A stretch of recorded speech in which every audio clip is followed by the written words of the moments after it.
and a beacon of free speech. Not one case against the media was ever instituted by my government. I mean, there is a long list of journalists who...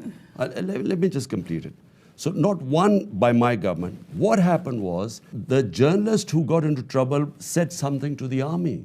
When I found out, immediately the next day we had them released.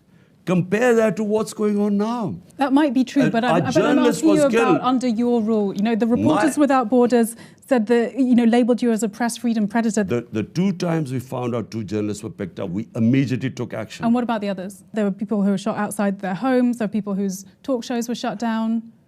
Talk shows was shut down only on 2 people who apparently said something against the army, not against my government.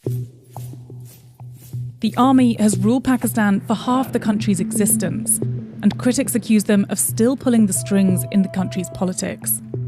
You blame the military for many things. Why should people vote for you if you can't control the military? My responsibility was fighting corruption, but I did not have the authority on the institution that was supposed to be a tool to fight corruption, NAB, which was controlled by the army chief. Do you not feel like it needs to be dismantled in order to actually have a free and fair country, as you say? There needs to be a balance. No management system works if the Prime Minister has the responsibility, but he doesn't have the authority.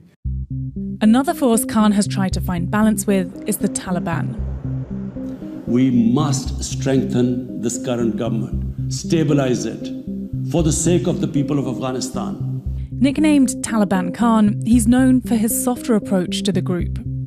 When the Taliban took Afghanistan, you noted that the Taliban had promised to uphold human rights and to form an inclusive government. It's been 2 years now, and the Taliban does not have an inclusive government. The human rights record is not looking good, especially for women's